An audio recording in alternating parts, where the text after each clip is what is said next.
If you live in St. Mary's County and have a taste for the finest craft beers, you'll probably be excited to discover there's two pioneers brewing in the Leonardtown Square. Today, we're going underground to visit the Everyday Saint Brewhouse. So what's the story behind Everyday Saint? Everyday Saint is a name that we both kind of gravitated to. It talks about people who do good because it's good to do. We feel like we're brewing beer for the people of Leonardtown. It's a passion that we've always had. I had tried it a few times. We became friends, and we're friends over things like hockey and kind of some shared friends. Tyler got a hold of a beer kit when I was like, oh, I've done that before. I'll come. That sounds like a great afternoon. It's a very typical story where you start with a small kit that doesn't cost very much. Yeah. You're like, wow, this is really good. So we'll try different recipes. We'll get other friends to have brew days with us. Yeah, we definitely made some sacrifices. We bought this building, first turned the basement into a brew house, and then next comes the tap room on the first floor. You could call this a brewery. People also use the term as like your setup is your brew house. Okay. I like the word brew house because from the outside, it looks like a house because it used to be a house. Yeah. And it went through quite a few changes. At one point, it was a church. It was town hall of Leonardtown. It used to be a men's debating club.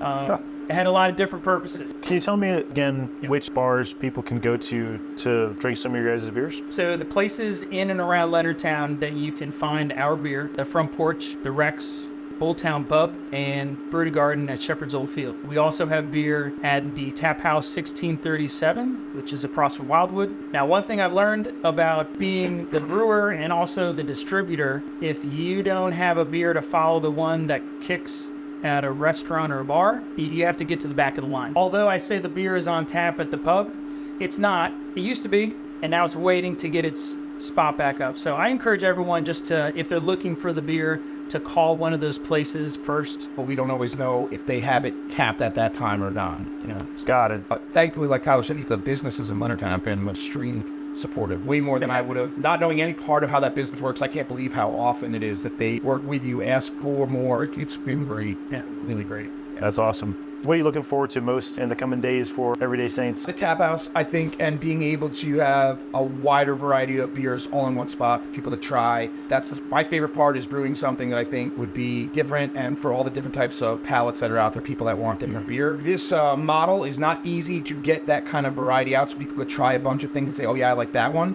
So I'm looking forward to having the tap house and being able to do what I've been doing all afternoon, just explain all the stuff that excites me so much to people who want to come in and try the beer. Yeah, that's going to be really cool. What about for yourself? I really do have a passion for brewing and creating. I really think that this tap house is going to offer just another level and another reason for people to come to Leonardtown. Yeah. And I'm looking forward to collaborating with other businesses. They don't have to be other breweries to collaborate with. We did that collaboration with Wildwood Barbecue. I'd like to really become an ingrained member of the community. That's awesome. So right now we're just transferring water at 167 degrees from the hot liquor tank to the mash tun. This is where we'll add the grain and then almost create like an oatmeal. Okay. That hot water will turn those complex starches into sugars. We'll come over from the boil kettle into fermenter 2, and this is where it'll sit for the better part of a week and a half, maybe 2 weeks. Let that yeast do its magic, turns the sugars to alcohol, and the other byproduct is CO2. The walk-in cooler is something that I built. Yeah, wow, this is cool. You wouldn't have expected this in here. These are called sixtels. Whenever you talk about like a keg of beer, it's actually a half keg. These are 1/6 of a barrel. This is the brown ale. Okay. It's around town now. I have a few of the G's Smoke and Riff. That's our smoked pumpkin ale. In here, which I want you guys to try, this is our chai spiced blonde ale. Oh. Would you like to try some? Yeah, I'd love to. Yeah, that looks great. So I noticed the foam on top. It's really tight bubbles. Yeah, that's awesome. All right, here we go. So chai blonde ale? Chai spiced blonde ale. That is awesome. Figured it was that tastes really good. Like a lighter looking Christmas time beer. I love that. Yep. Yeah, that's definitely very like holiday tasting beer. So this is the smoked pumpkin ale.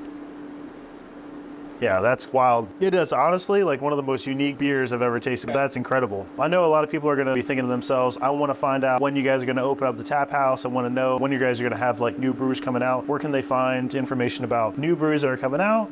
And also updates on the tap house. You put new brews, like when we release something in Leonardtown, I'll put it on Facebook. This is what we just brewed. I delivered a couple kegs to the rec. You can find it later this week. All right, well, appreciate you taking us through.